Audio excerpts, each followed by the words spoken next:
こんにちは、ゴメです。今回はリールレグのホワイトモデルを使って黒と白が混在した嫁ちゃんのデスクをおしゃれで快適な白の映えるナチュラルな空間に大改造していきます。私のデスクは黒いアイテムが多く、お下がりの機材を嫁ちゃんのデスクに取り入れていたらいつの間にか黒と白が混在してどこか落ち着かない雰囲気になっていました。ということで今回は日頃の感謝を込めて白をモリモリにしたおしゃれで使いやすいデスクにしていきます。それでは行ってみましょう。今回のテーマは白の占有率を上げること。まずは印刷テストで作らせてもらったノーマルなデスクシェルフ足をリールレグのオフホワイトモデルで少しでも充電しやすい環境にしていきます。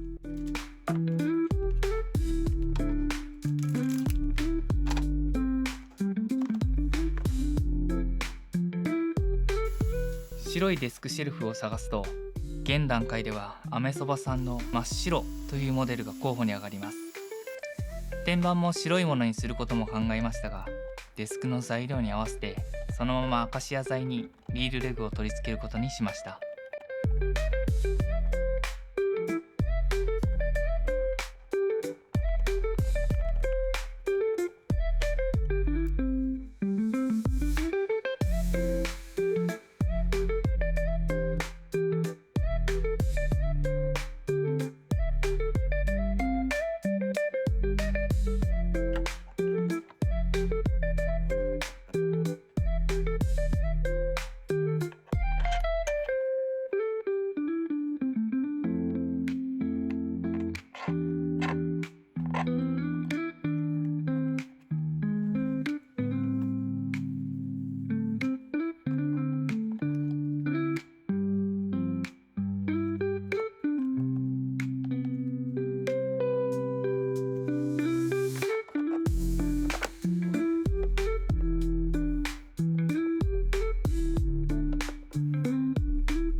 充電テストを行おうと思った矢先、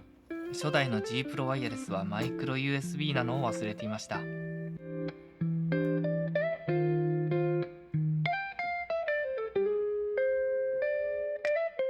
用意したマウスはラムズのアトランティス。ホワイトカラーに差し色がシャレオツで、過去私と共にランク戦を戦い抜いたゲーミングマウスです。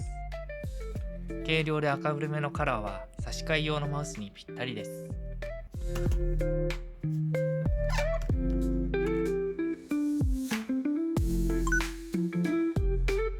グレーのデスク足は買い替えではなく今回はリメイクで定番のカモイのマスキングテープを使用していきます。普段手を触れないところであればこれがあれば大体なんとかなってしまいます。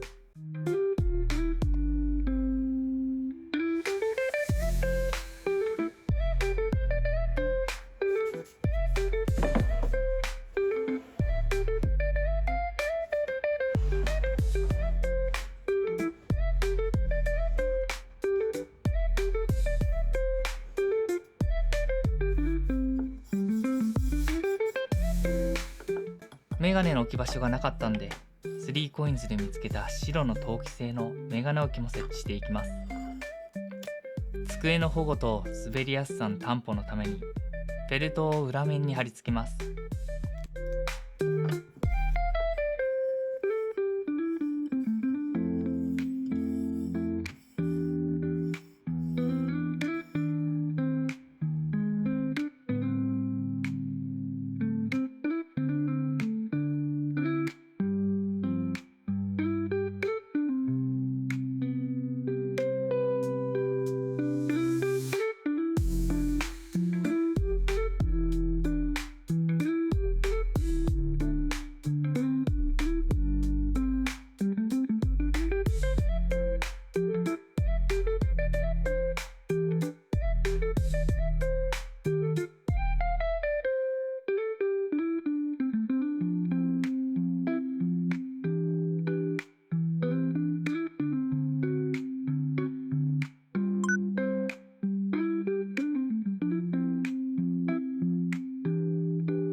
白の占有率を上げるとはいえ、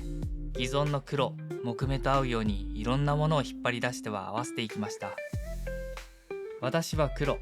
嫁ちゃんは白と分けたことで、普段はソファを拠点にしていた嫁ちゃんも机に向かうことが多くなり、満足してもらえたようです。特に充電周りはリールケーブルになったことで、今までよりも手軽にサクッと充電できるようになったようです。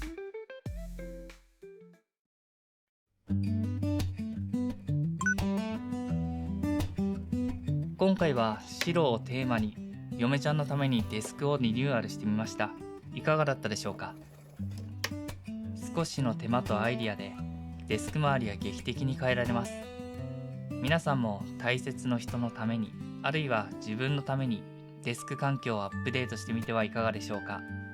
この動画が少しでも参考になりましたら、チャンネル登録と高評価をよろしくお願いします。